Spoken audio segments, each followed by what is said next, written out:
Everything can be taken from a man, but one thing: the freedom to choose one's attitude in any given set of circumstances, said Viktor Frankl, who was an Austrian neurologist, psychiatrist, philosopher, Holocaust survivor, and the author of this world-famous book, Man's Search for Meaning.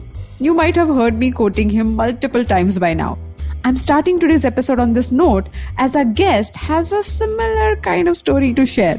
He has lived through a devastating tsunami in Chennai, survived a 7.2 magnitude earthquake in Philippines, and after all this, decided to overcome his fear of heights with a 150 feet bungee jump in Queenstown, New Zealand. Incredible. Welcome to Absolutely Right, the very first graphology-based podcast show in India. I am your host Aditi Surana. I am a graphologist and a high-performance coach. Like always, today I will be analyzing the handwriting of one more interesting leader, pathbreaker, who believes in out-creating himself and his limitations every now and then.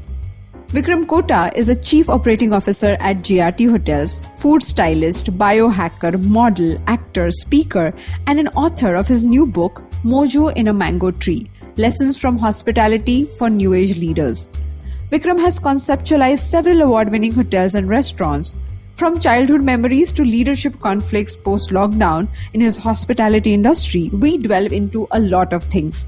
In our segment Autograph Please, I have commented on Vikram's signature. Signatures represent public image, how we project ourselves in the social or formal setting. In this segment, I decode Vikram's signature and speak about how he is often misunderstood by people around him. You can imagine a valuable insight for a leader. Have you observed signatures yourself? Do you also wonder why some people turn into abstract artists like Picasso while signing their official documents? On the other side of this short break, I will dive into the graphology tool of the week, where I will be talking about the signature that has some form of encircling cover-up that talks about all the information that you're trying to conceal. Stay tuned. Hi Vikram, welcome to the show. Hi Aditi, nice to see you. Likewise. Now I have your handwriting sample in front of me, and without wasting any time, I'm going to jump in and talk about some aspects that I find right away. The first thing that stands out... I'm also scared. I would say as you should be. Yeah, okay.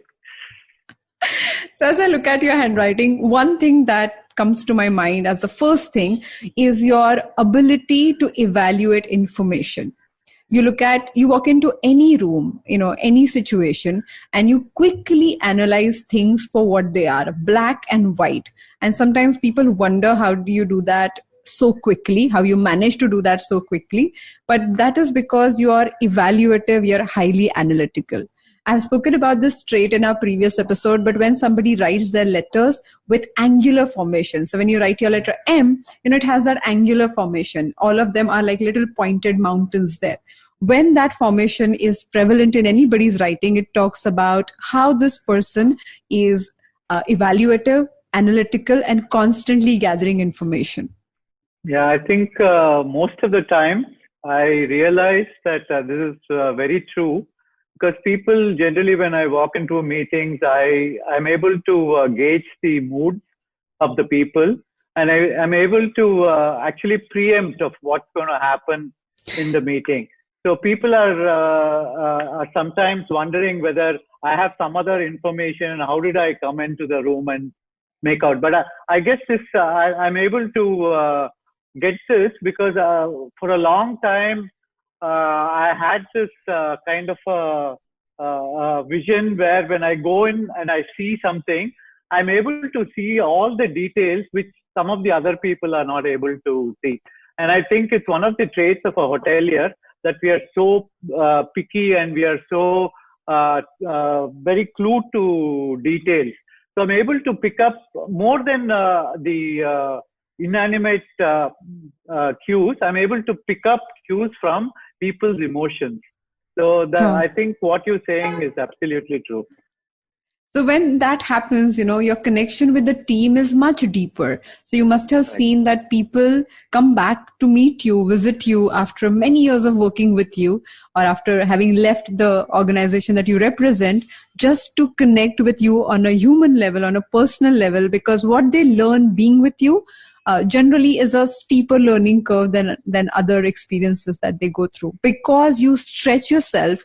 You make sure that it's not only being receptive or perceptive of the situation, but the other aspect that I must talk about is your ability to execute things to the detail, to the T. So you would not see the gap and leave it. You will look at the gap and you see what can you do, how can you fix that problem, and you thrive in fixing problems.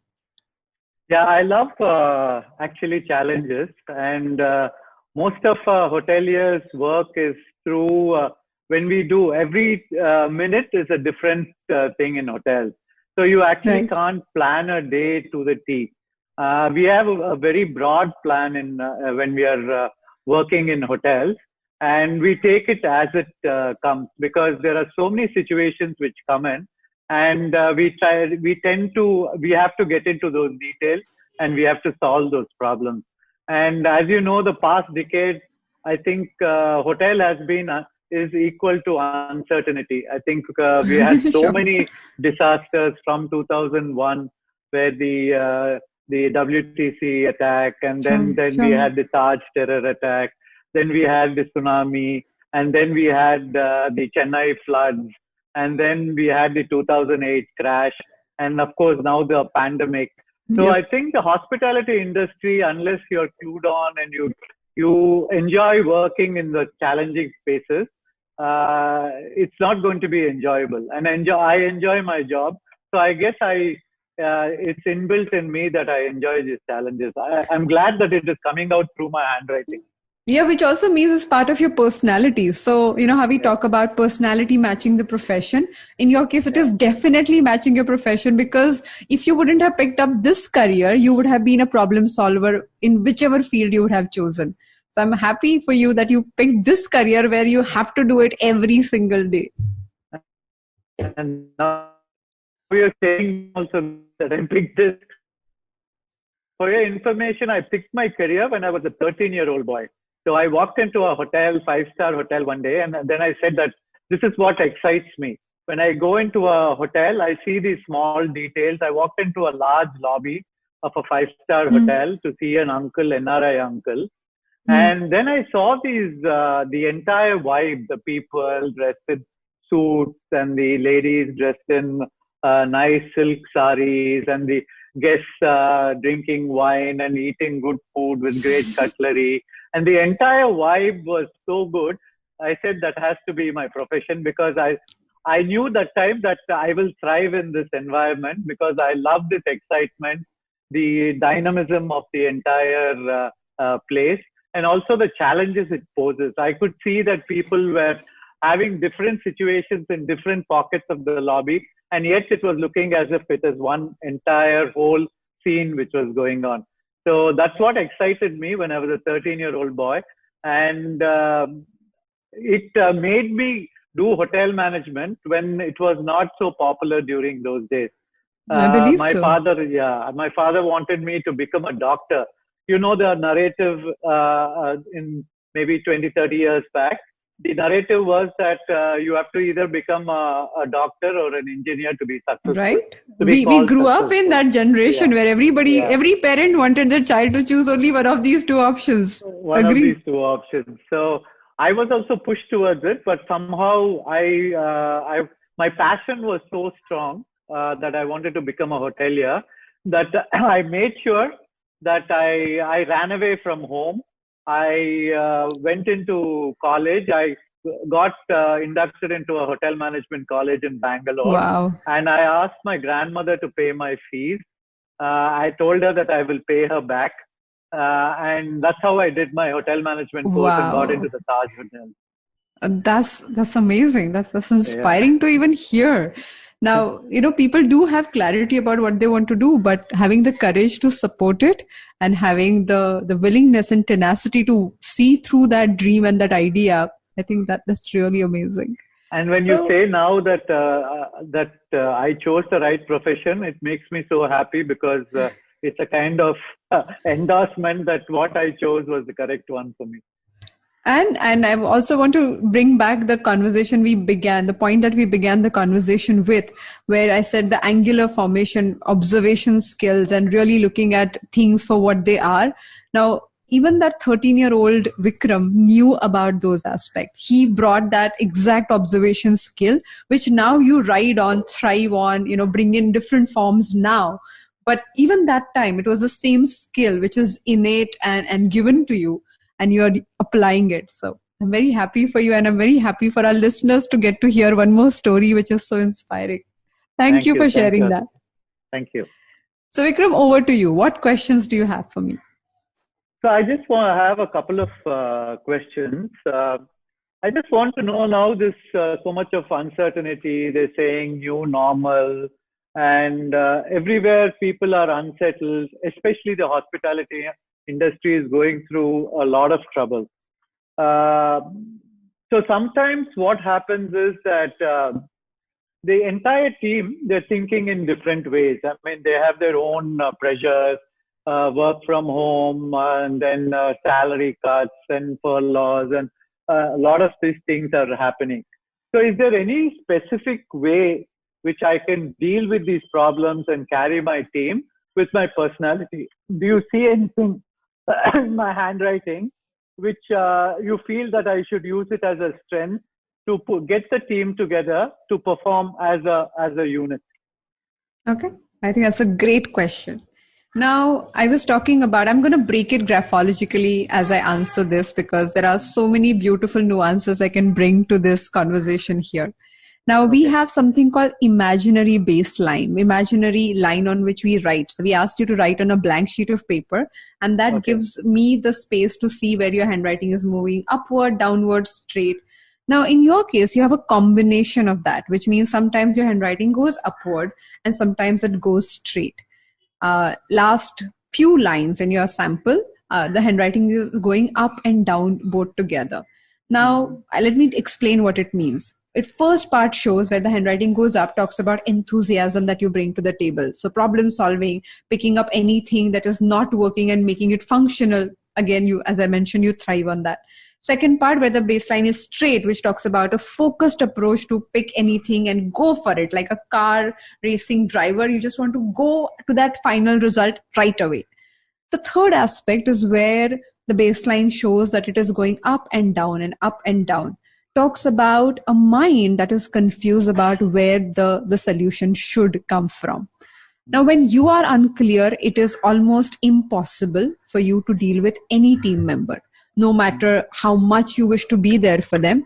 With lack of clarity, that is not possible. So let's take this first aspect, that you won't be able to have any clarity or complete or absolute clarity in the scenario like that.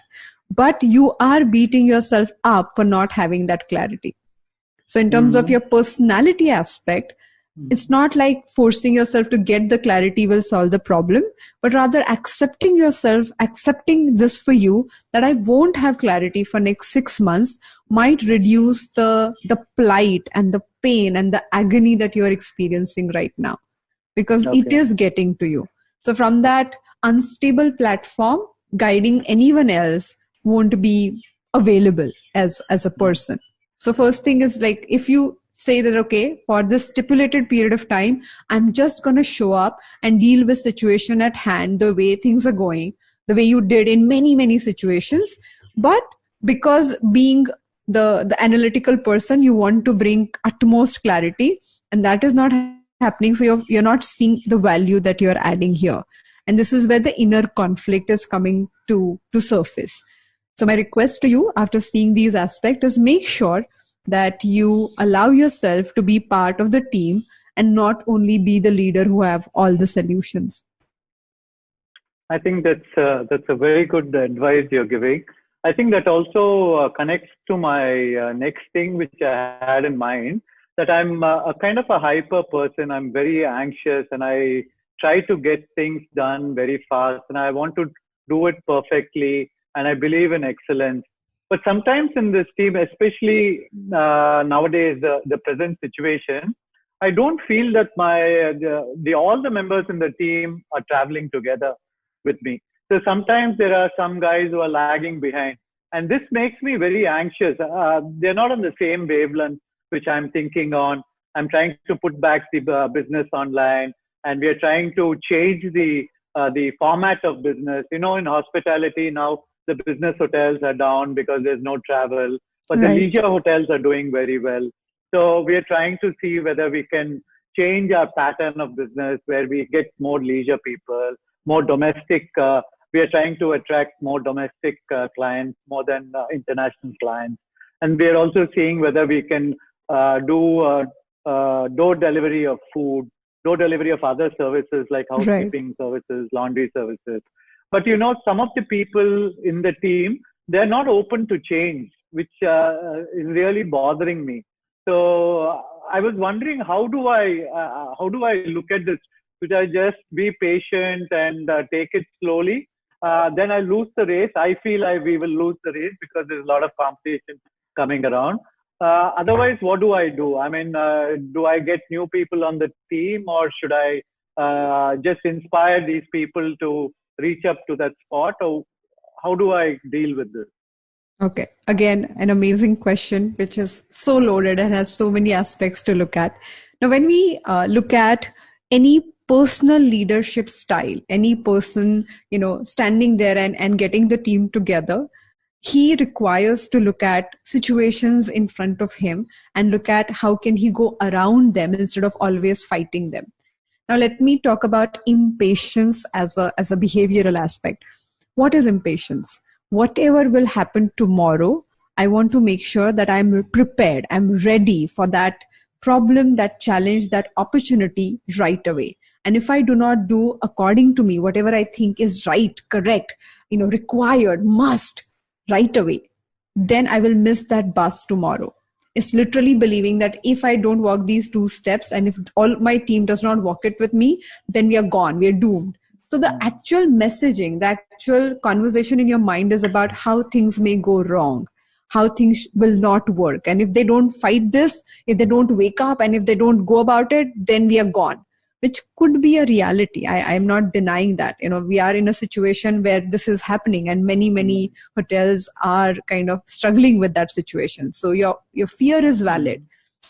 But as a leader, when you use fear to lead someone, it becomes the stick approach. It becomes that constant nagging approach. It becomes somebody sitting on your throat or on your back and trying to push a decision, and you're doing it for everybody's good. But unfortunately, if it is done in the manner that it is being done, the results are not what you would desire them to be. If the same thing would have happened without having this cutthroat deadline or situation in front of you, probably you would have dealt with it in a different manner. So Vikram, my question to you is, if it were not for this calamity, how you would have dealt with this situation according to you? See, generally, if it is not for this urgency of, and there's such a big change which is happening today, I would carry the entire team. I know all fingers are not the same size. So I know similarly that all my staff are not having the similar skill sets, or their maturity levels are not similar at all levels. So what I always do is I will play to the strengths of each staff. So I will pick up a team member and I will study him completely. I know what his strengths are, what his weaknesses are, and I will match him with a person with similar strengths so that they form a very strong team and they can take that particular project which I give them forward. But this takes a little time. That means it takes time to study the people. It takes time to put them in teams together. It takes time to find out what are the weaknesses of other person and complement it with some other person's strengths. So it takes, all this takes time. In good times,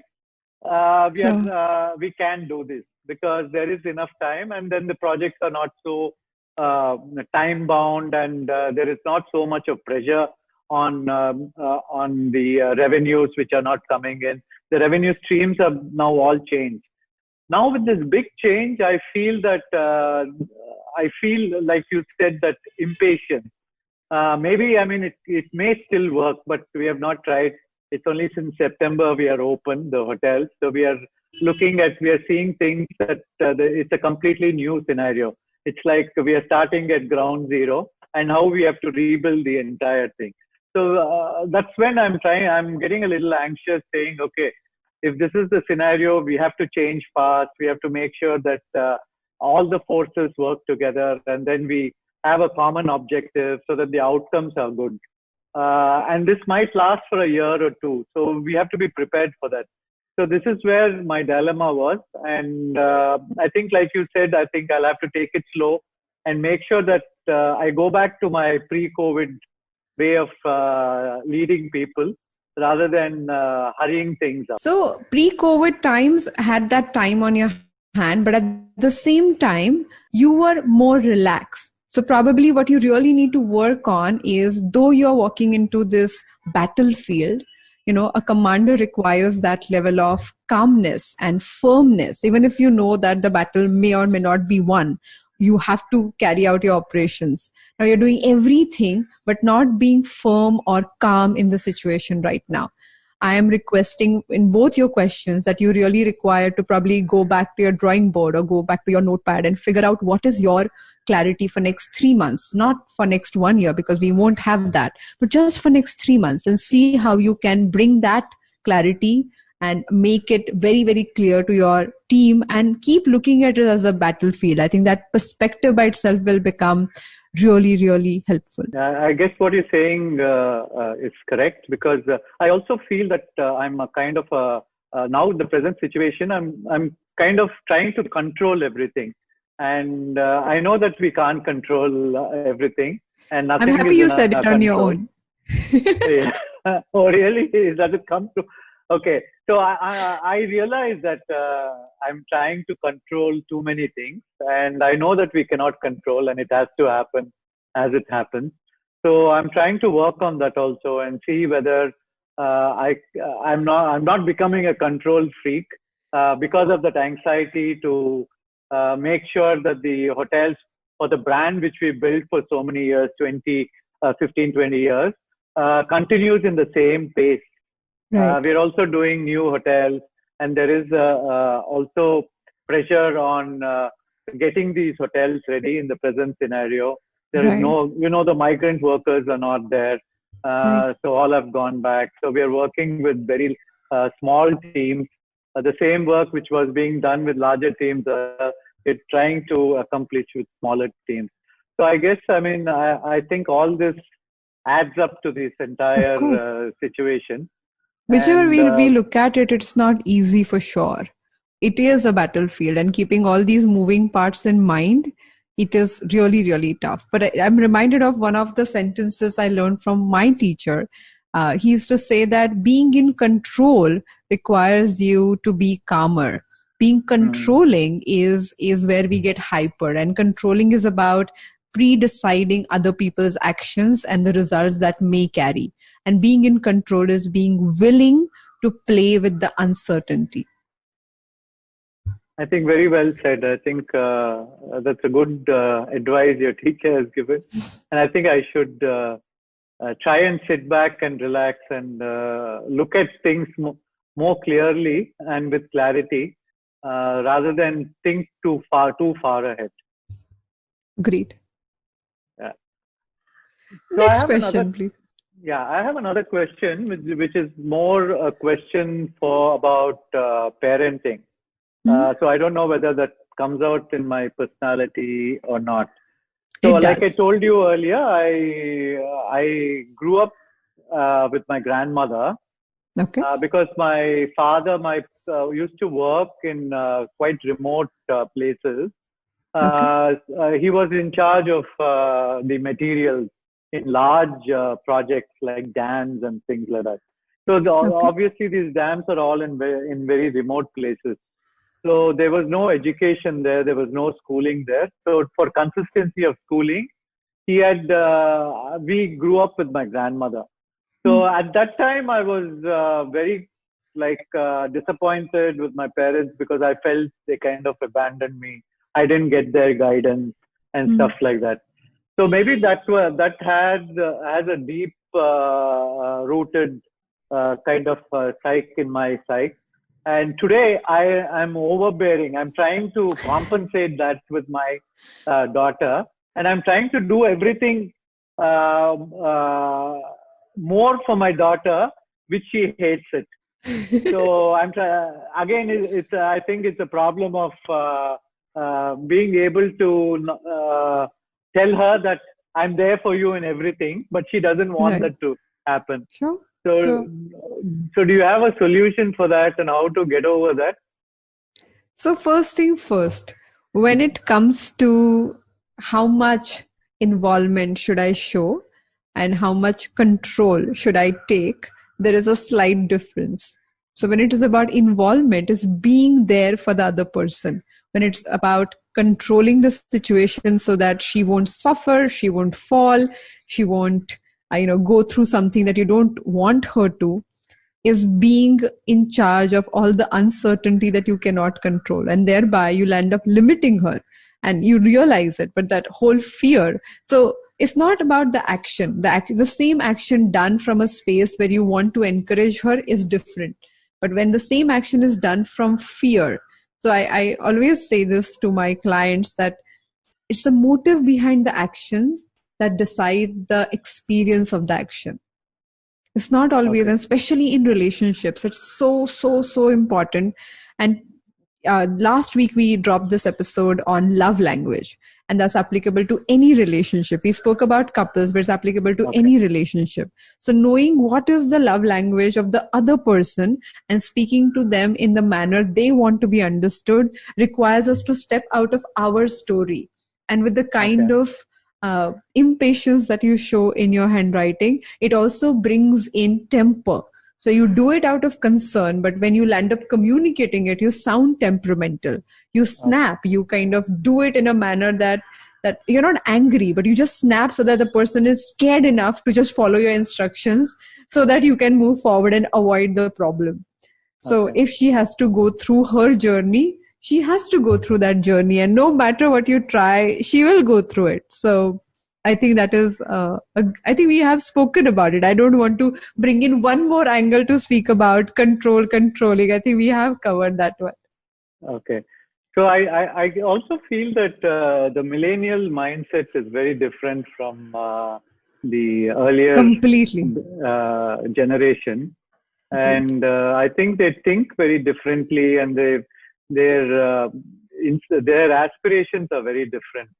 So I guess we need to understand millennials. When you're also in the workforce, I think 80% of our workforce in hotels are now millennials. So we are able to understand them better. They look at the whole world. They want to change, and they want to have fairness everywhere.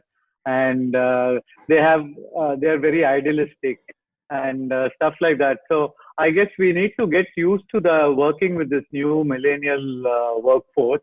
And I think we need to also work on our own personalities, because we have been dealing with people, another generation of people, maybe 10 years back. But today, what workforce we are getting to work consistently is with these millennials. So I And guess I Vikram, think it's a different workforce. in our generation, fear worked, right? Our Yeah. parents, our grandparents, they showcased fear, they sold fear, Yeah. and we bought it. Yeah. Now, with the kind of upbringing the new generation is going through, and I'm also speaking this from a graphological perspective, when I look at the handwritings of these kids, the amount of maturity they bring to the table, I otherwise 10 years ago used to find that in somebody's handwriting was 25 or 28. So they Correct. are mature, they have more Yeah. clarity, they're kids, they have their Yeah. innocence, they have their fancy, they have their tantrums, all of that. But at the same time, because of the exposure and the environment they're growing in, they also have more clarity, they also have clearer opinions. So the balance between their innocence and their stupidity and their intelligence and their wisdom is something, as a generation, older generation of our generation, must look at and cherish, because Correct. they do have perspectives that are not available to us. So if Right. we allow them to emerge, I also feel in handwritings I've seen these patterns. When they say I want to do this, many of them are also committed to do that. because they're not driven by fear and they're driven by their own inspiration. And now they have all the technology at their disposal. They keep figuring things out. So the hustle is stronger and the abilities are much higher. So it's fascinating to see this generation. Yeah, very true. Because I think one is technology and another one is the opportunities they get. I think the generation before did not get these kind of opportunities, which the present generation is seeing. And also the choices. I mean, the choices they can make are multifold compared to the previous generation choices. And this and is thereby making, fear won't work. Sorry to interrupt yeah, you, but thereby fear won't work. Fear is to work in our generation where we felt if I don't get this, if I lose this job, where do I go? Here they correct. know they will apply for 5 jobs before they say anything to this job, right? So the only way to keep them engaged is to keep them inspired and keep the whole game of growing and learning on. So I think you must try that with your daughter. Yeah, I think I should do that. I think I should do that. And also another point I want to add to this, in the workforces today, it makes it more challenging because it's so multi-generational. We still have the old timers, and now we have the millennials, and now you have the younger kids who are coming in. So there are 3 generations which are fighting for the same space, and who have different way of thinking, and it's up to the leader manage all 3 so that they show them the same goal and how they can all travel together to the same goal. So that's the challenge of leaders. That's why today. I called your work. That's why I called your work a battlefield. It's no less than that. It's I think that's the correct word, the battlefield. I think I should use it more often. And we are at war. Definitely. Yeah. True. Vikram, any other question for me before I move to the next segment where I will talk about your signature in our segment called Autograph, Please?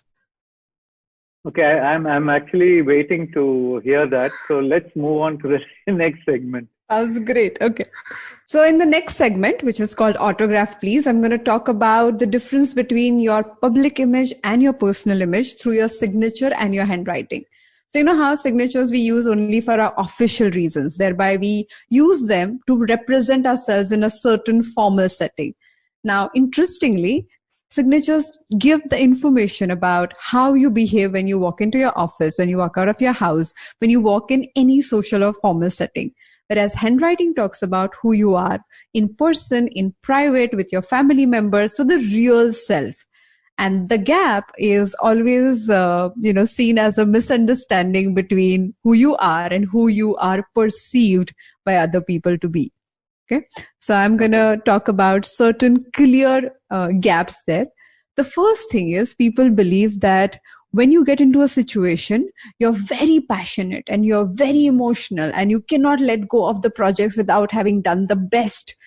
Now, that is true. But as I said, as the first point, you're very logical and you have clear, picture of the data and the numbers and the logistics, all of that happening. So when they think that you're operating from passion and when they make a pitch, when they want to explain something to you, new vendors, they'll gauge you to be this emotionally driven person.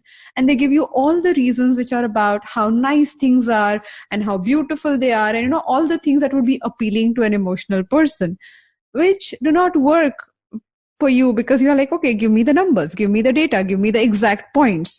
But because they don't see you like that, they keep talking in circles about things that are not appealing. And then they believe this person is very nice to talk to, but very difficult to be convinced.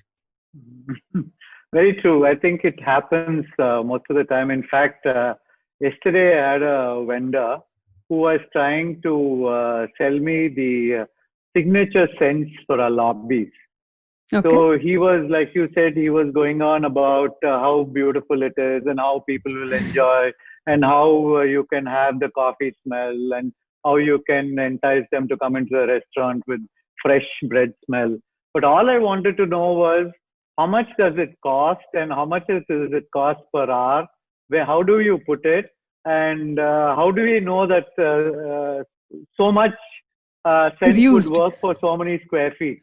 But like you said, he thought that I would be carried away with the peripheral benefits of making the scent get people into the restaurant, or it'll attract them. But I was more concerned about how much it's going to cost at the end of the day, and how do we work the entire thing into the SOP or the standard operating procedure of a hotel. Very Vikram, true. What quick you said add. is very true. It's a very quick add-on point here.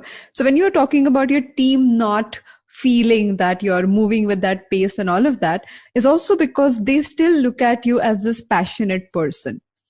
You do not bring in the logical clarity, though it's your fundamental process to look at everything. You don't bring it to the communication when you talk to them about a problem. You tell them why they should be doing it, and that remains your conversation. But if you bring in more data and more numbers and you make it about the situation instead of your approach to it, it would really work, because you will thrive, because that's your natural tendency to function from. Thanks. I think that's a good tip. I think I should use it the next time and see how it works. Yeah, and do tell me how it works. Yeah, I'll give you feedback if it works. Thank you, Vikram. Thank you so much for joining us on the Absolutely Right show.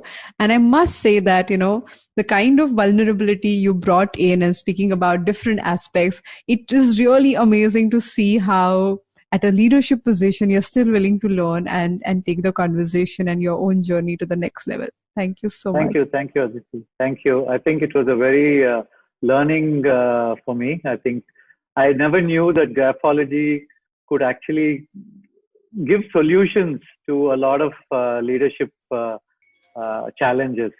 And I think only today I know that a person's handwriting, and can handwriting change? I mean, can it change over time? And does it affect the personalities? How do you look at it? So handwriting keeps changing every now and then, because handwriting has three parts. Some parts are permanent, like our, deep-rooted personality traits. Some are transient, which change over every 5 to 6 years. And some are temporary mood swings. Technically, graphology speaks about all of them. So when you say your handwriting is changing, it is representing. And if it is, an honest mirror, it should show all the changes that your handwriting and your mind is going through. So it does capture all of it fundamentally. But I believe what you're asking is, can we use handwriting to make changes in all the problems that we are talking about? The answer is yes. We call it graphotherapy.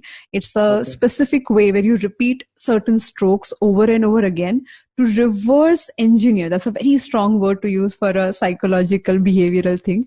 But you can really recreate certain behavioral aspects with time-bound guaranteed results, which fascinates me to another level altogether. Okay. That's very fascinating. We do make changes in the signatures and make changes in the handwriting to create those changes that we are talking about. Okay, that's very interesting to know that handwriting can change. Maybe I think it changes. It's something to do with neuroscience and how your mind is connected. And exactly, it's called neuropathways. You could end up creating new neuropathways with new strokes that you practice. So it's a very mechanical process, but it works with a specific result. So yes, it does. Fantastic, very interesting, very interesting. And one more question I had for you. Yes. I'm like a left-hander in most of my things. Okay. And I also do a lot of things in my right hand. So I used to write in my left when I was very young.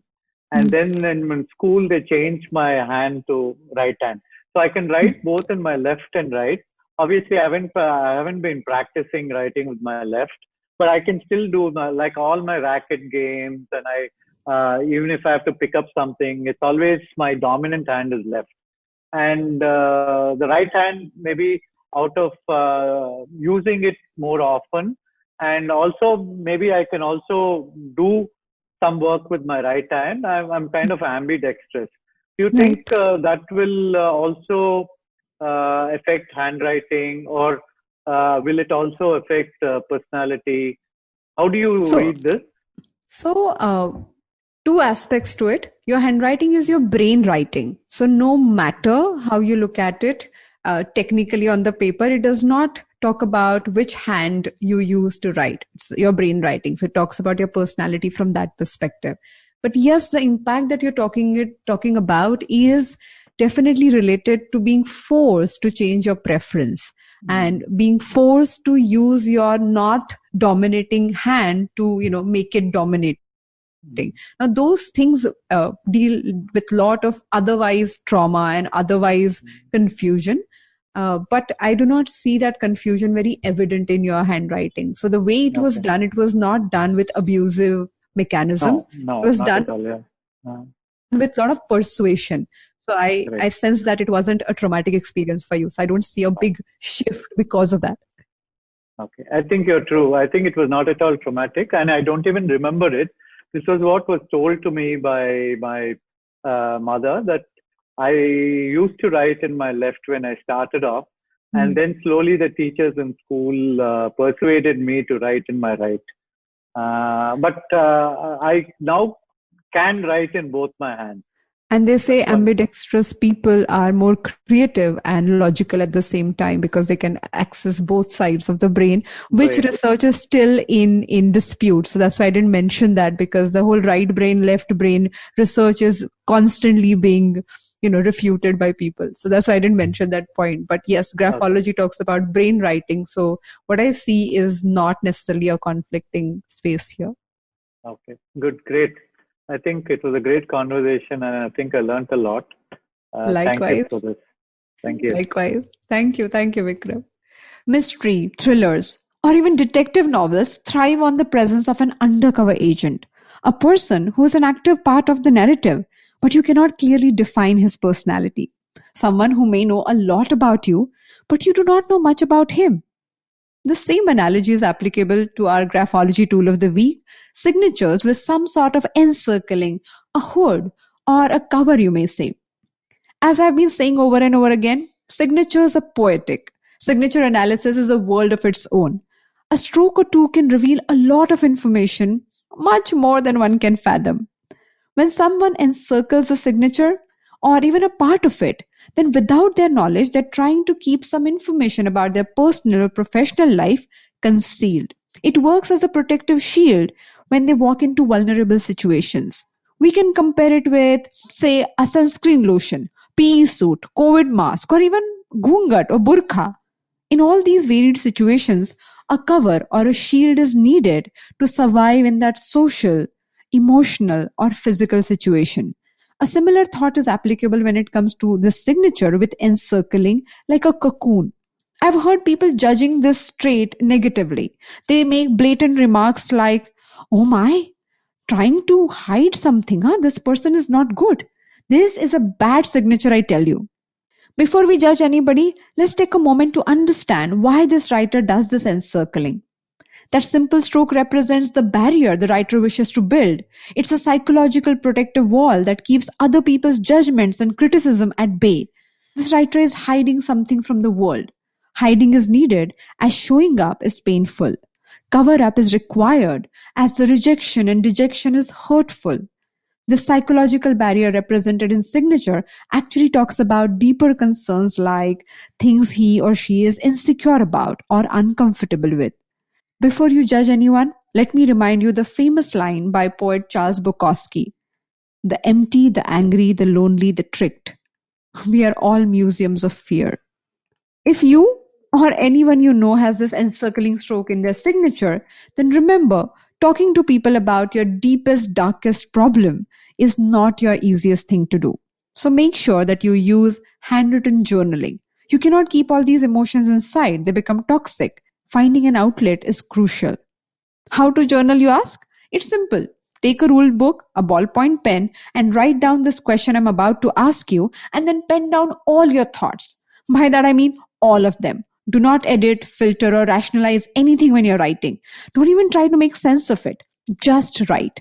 Let the physical action of writing be your mode of expression. The journaling question is, what is my fear, insecurity, or baggage behind building all these barriers or walls in every relationship? You can do that super effective calming graphotherapy stroke called flow of thoughts for one page before you actually start writing your response.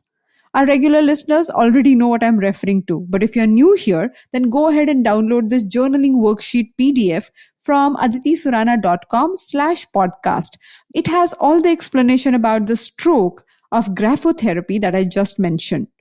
As announced earlier, from 12th of February onwards, we will be doing special couple analysis session. Enroll for them now to decode and understand the reasons behind all your fights with your husband, wife, girlfriend, boyfriend, or partner. Our new Graphology Masterclass batches start on the first Saturday of every month. This one power-packed course will help you understand yourself and people around you in ways you cannot imagine. Check the details on my website for the next two batches that start on 6th of Feb and 6th of March. If you like this podcast, then don't forget to check out other interesting podcasts on IVM Network. You can listen to us on IVM Podcast app or ivmpodcast.com. You can also follow us on our social media. We are at IVM Podcast on Twitter, Facebook, and Instagram. Let's connect on Friday with one more episode on relationship. Till then, happy writing!